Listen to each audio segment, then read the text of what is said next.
you. Well, I'm joined now by Bishop Nazir-Ali, the former Bishop of Rochester, Sheikh Ibrahim Mogra of the Muslim Council of Great Britain, Hamza Tzortzis of the Islamic Education Research Academy, and Joan Smith of the National Secular Society. We were hoping to have Stephen Green of Christian Voice with us, but I'm afraid he is stuck on a train. First of all, gentlemen, the broad issue, this year we've had the issue over the burka in France and other European countries. We've also had the row over an Islamic centre being built at Ground Zero, near Ground Zero, and also the case of the young Pakistani woman who spoke out against Islam and is now in jail in Pakistan facing the death sentence. Do you think this has been a year of a big turning point, a kind of intake of breath at some of the things that have been happening, Muslim to Christian, Christian to Muslim? Well, I mean, I think the issue really here is of fundamental freedoms. Freedom to express yourself, to worship, to believe and to change your belief, if you wish. That is what is common across all of these stories. But the one thing I would say is that there is really no equivalence between the stories that are coming from the West, whether it is the banning of the burka or the minaret in Switzerland or Ground Zero, and the kinds of things we are seeing in some parts of the Islamic world. So no one is being sentenced to death for blasphemy. No one is being attacked whilst they're worshipping in church with live ammunition, as we have just heard. And these attacks are not just isolated cases, they are systemic in Egypt. So your view is that there's a real feeling that there's a kind of a visceral nature to these now? Well, I think that's true on both sides. I mean, I don't deny that. But what I'm saying is that what may be happening in the West, for instance, the pastor who wanted to desecrate Jones, the copy of the Quran. I mean, Christians should unreservedly condemn any such thing. But there's no equivalence between that and attempting to execute someone because of their opinions. Presumably you would say that the position in Pakistan of the young woman who spoke out against Islam, the idea that she should face a death sentence is abhorrent to you, presumably. Indeed. I mean, I agree with Bishop Michael about the mistreatment that we are witnessing in many Muslim lands today of non-Muslims. Do you agree with his analysis? No, I think we are comparing two different entities. We live in a free, democratic, secular, liberal society, whereas those countries are either theocratic, dictatorial, or authoritarian. So we are trying to compare two systems when they are very, very different. But what do you think leads to what the bishop appears to be saying is a much greater degree of essentially violence and hatred? Indeed, and I am extremely distressed by the film that we've seen, and I feel so ashamed that my co-religionists are behaving in this un-Islamic, very un-Islamic manner. The pain for me is double the pain because I've seen the suffering of these Christians and at the hands of fellow Muslims. So it is not something that we can ever be proud of. We absolutely condemn it, and let me put this on the record. Wherever Muslims in the world are persecuting, are being prejudiced, are bullying, intimidating and harming Christians, wherever they may be, or any other community, is to be condemned, is un-Islamic, is against the teachings of Islam. Whether it's Christians in Indonesia, whether it's Christians in Pakistan, Hindus, the Qadianis, the Ahmadis, whether it's the Baha'is in Iran, wherever Muslims are persecuting non-Muslims, it is wrong and has to be condemned. Hamza, is that your view? Particularly, let's talk about the Egyptian case. A tenth of the population are Coptic Christians. What do you think about their persecution? Well, first and foremost, I think I personally have more of sadness with this because I come from an Orthodox background. You know, I could just imagine my sister being in that situation. You know, she's not Muslim, and that would frighten me. That would affect me in ways that would be transcendental. You know, it would shock me as a fellow human being.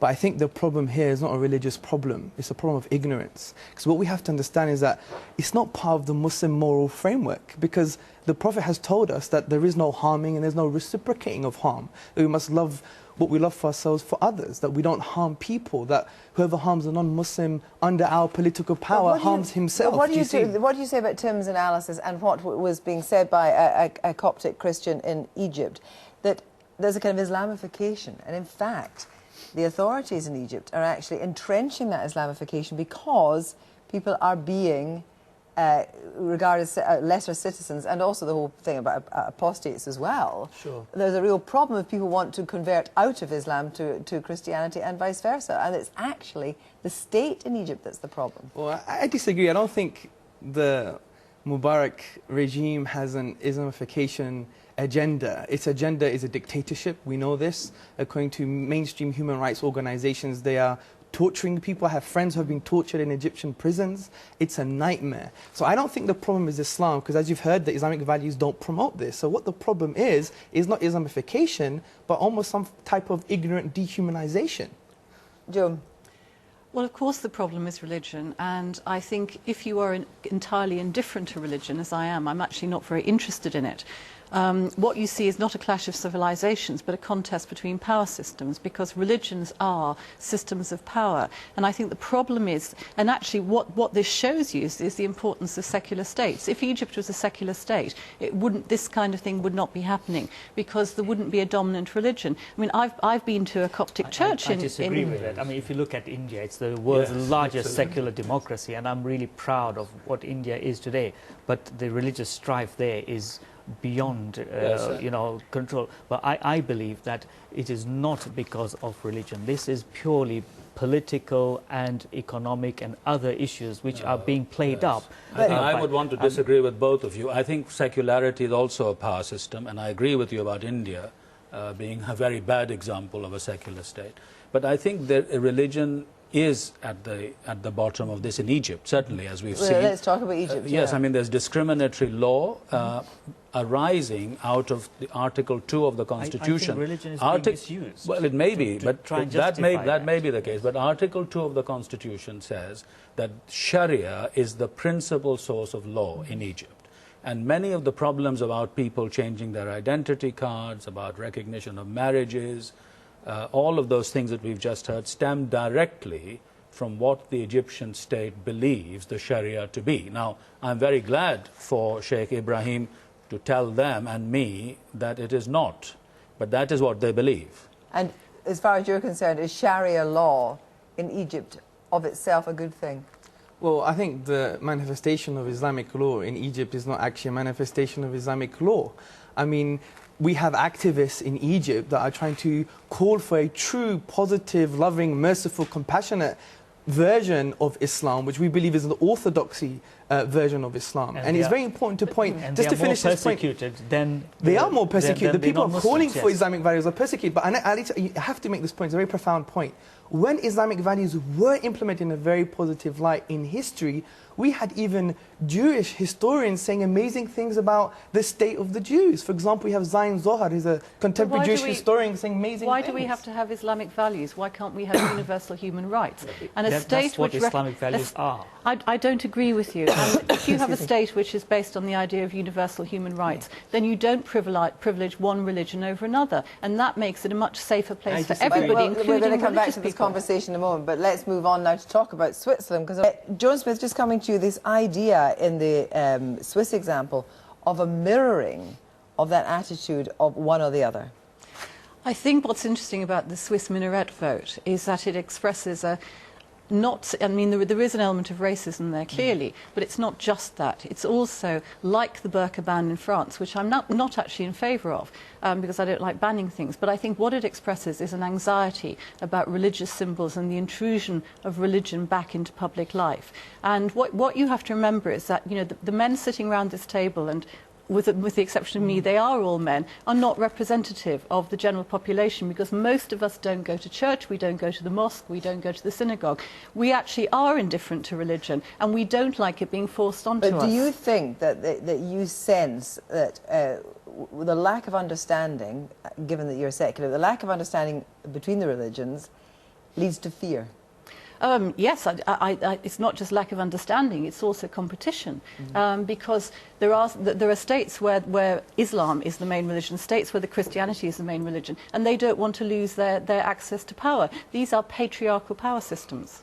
And what about the idea that they are patriarchal power systems, and women are the ones actually who tend to be the victims, and any expression on either side of problems that comes through the women.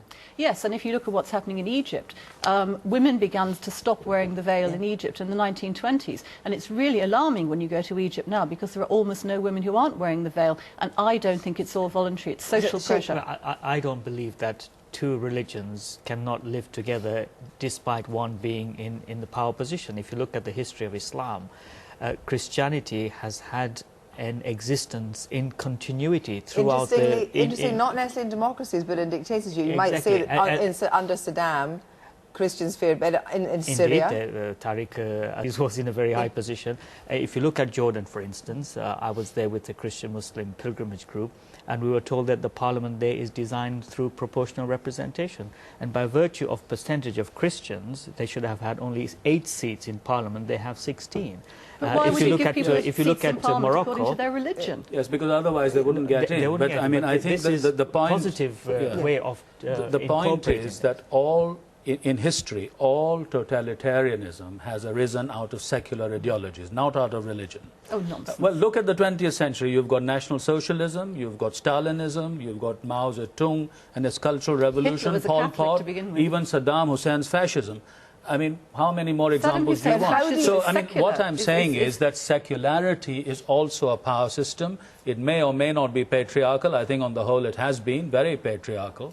But it is a power system, and it should not be given a privileged position of neutrality. But Hamza, what about the idea that the failure here is essentially with the men around this table? Because you are the leaders in your community and should be the ones who are actually stepping up to the plate and doing more. I totally agree. I think we've all failed here. I think what's very important is come back to our common element, in essence, which is our humanity. And what do human beings want to do? Like my son, what does he do? He basically says, Dad, look at that. He wants to share. So human beings want to share things. So I think what's very important is that we share, but we share our differences. But do you think that multiculturalism is a problem?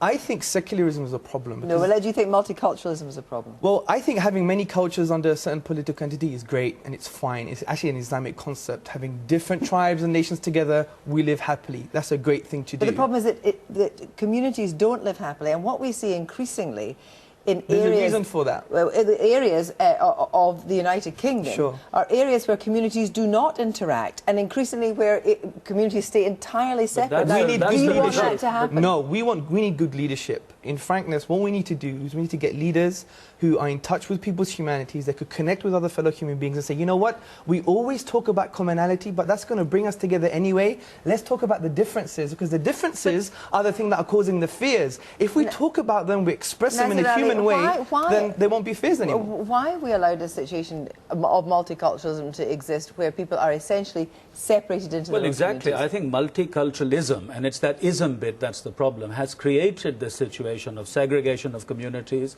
of people not talking to one another, of being inward-looking.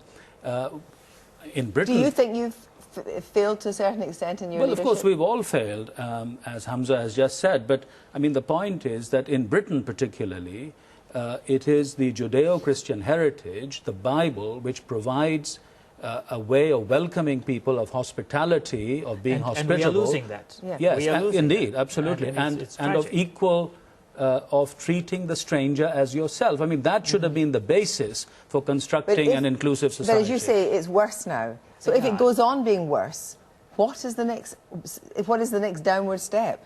I think we need to begin to examine very, very carefully how we are representing each other. The stereotyping of Muslims, the vilification, demonization. I mean, where is this going to end? And I without drawing parallels with the 1930s and the Holocaust, but you can see how the Nazis began to demonize a community to such a level where they could be described as rats from the sewers and could be exterminated, which led to a terrible Holocaust. Millions were lost. I'm not suggesting that this is good. What I'm saying, this is where this country.